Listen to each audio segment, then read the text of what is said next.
Will your summer toast come with a tariff? That's what consumers are fearing as President Donald Trump threatens a 200% duty on European wine, cognac and other alcohol imports.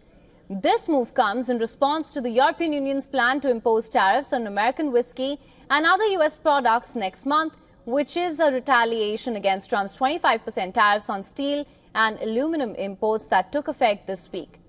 If you think all this is too overwhelming, imagine being an investor in this climate. The S&P 500 fell more than 10% from its record high last month, officially entering a correction. Investors fear that tougher trade barriers could hurt global supply chains and increase recession risks.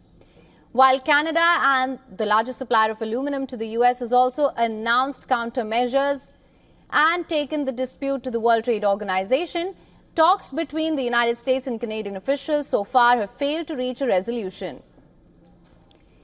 Alcohol has become a key battleground in this trade war. The EU is planning a 50% tariff on American bourbon, a significant blow to an industry that relies on exports. The EU accounted for 40% of U.S. spirits exports in 2023, according to the Distilled Spirits Council. Meanwhile, Trump's proposed 200% tariff on European alcohol could hit European producers like Pernod Ricard, which is already struggling with declining sales due to the Chinese trade restrictions. The economic impact is clear, though. The U.S. accounts for 31% of EU wine and spirits exports, according to Eurostat.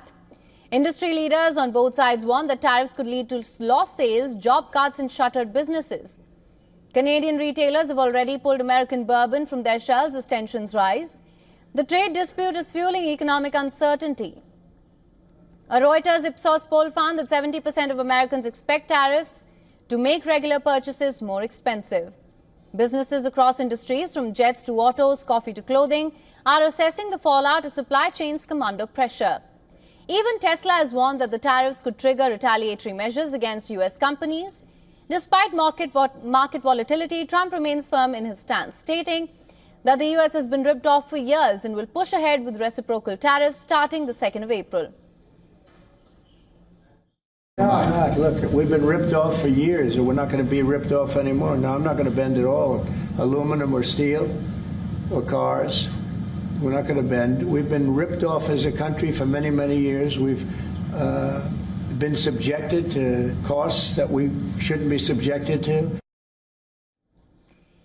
Meanwhile, Treasury Secretary Scott Bessent argues that the EU has more to lose in this trade war as it relies heavily on U.S. exports. However, economic experts caution that prolonged trade disputes could slow global growth and increase recession risks. As tensions rise, business leaders are urging both sides to de-escalate and find a resolution before further economic damage is done. By more than he would have beaten President Biden.